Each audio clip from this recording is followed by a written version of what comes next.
卧龙这个游戏现在已经没有什么热度了吧？好的，我终于可以开始说了。嗨，大家好，我是采薇，欢迎大家来到我频道。最近一段时间Team Ninja 和光荣联合出品的三国版人王卧龙一直很火爆，想必大家都已经玩得差不多了吧？随着热度的下降，以及我通关之后，我产生了很多的联想。为什么一个地地道道的中国故事成了隔壁国家的游戏神话？大家都知道，光荣靠着《三国志》系列统治这个 IP 多年，甚至有很多中国玩家的三国启蒙都是从这个游戏开始的。当光荣拿着这个 IP 与 Ninja 合作打造了卧龙之后，再次刷爆了游戏圈，尤其是国内玩家趋之若鹜，熟悉的 IP 以及人物，深入其中的魔改剧情，无不冲击着人王和三国玩家的神经。但玩后再想的是，为什么自己的故事、自己的英雄却一直在别人的手上不断焕发青春？游戏里对各种三国故事进行了魔改，开了天眼的诸葛，邪恶的虞姬，忠心面魔的吕布，感情饱满的袁本初，等等等等等等。貌似没有任何玩家对此表示任何的质疑，表现出来了难以置信的包容。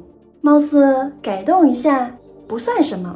其实玩过的玩家不难看出，卧龙其实就是人王的换皮大缝合。对于之前诸多的国内游戏魔改历史游戏，大家反而呈现了口诛笔伐、大贬特贬的神奇印象。所以思前想后，我想一直吐槽国内无大作，空有5000年灿烂历史，却选不出一段历史做游戏的我们广大国内玩家，是不是才是造成这一局面的罪魁祸首呢？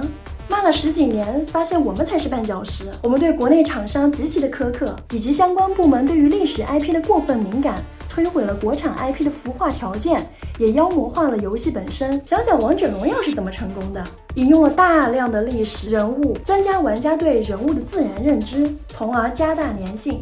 然而我们对此的态度是，一旦小孩子玩了，每当想起李白，只是游戏里的李白。我最初对此论调没有什么感觉，现在思索起来，这是什么神奇的逻辑？一个人不看书，对于一个历史人物不了解，难道是一款游戏可以左右的吗？没了这个游戏，他就不学习了吗？50年前连电视都不普及，当时父母长辈宁肯满街跑着玩也不学习，有几个人因为没有什么而投身书海的？难道当时要禁止小孩出去玩才能达到全民学习的目的吗？错了，人的认知欲望是需要启蒙的，接触是第一步，兴趣是决定因素。对历史人物及历史事件的改动，我觉得没有什么难以接受，重要的是要维持历史人物原有的历史形象。比如岳飞，你不能把它改成巾帼卧底这种颠覆，但保持岳飞保家卫国的忠贞形象，改变他的故事，让人对其产生兴趣、自我了解，才是游戏人要做的事情。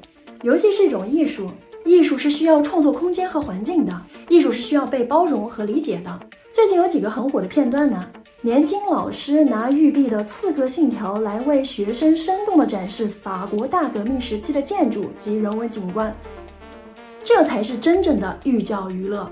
没有哪个孩子会认为法国大革命是一帮刺客左右的。然而虚构的剧情配上真实的时间线，我相信很多玩家在玩完之后会不自觉地去搜索历史相关的历史。然而如果没有这个作为引导，这段历史可能会成为我们一生都不会触及的知识。下面就是我们玩家自己了，这不是我们想象中的三国，这不是真的孙悟空，他们抄别人的垃圾缝合怪。这些声音我想大家都不陌生，网络世界嘛，贬低总比赞美来得痛快。然而这种声音却成为广大厂商望而却步的导火索。游戏是艺术，但又如电影一样是需要赚钱的。曾经盗版毁掉了流星蝴蝶剑这款国产之光，本该因为爆火而壮大的团队，因为没有收益而埋没终身。现在的厂家也是如此，怕得罪玩家，需要短期收益，连尝试都放弃了，只要有风险就规避，让游戏从视听操控相结合的产品演变为快速发泄的工具。在我们大骂厂商无能无良的同时，我们要想想是谁在为这些买单，又是谁堵住了创发的路。艺术是服务于大众的，而大众应该是其引导者。目前国产游戏的现状，谁又能撇开自己的关系呢？雪宫之前没有一些雪花是无辜的。想想我之前对黑神话悟空也有诸多的吐槽，可以看这里。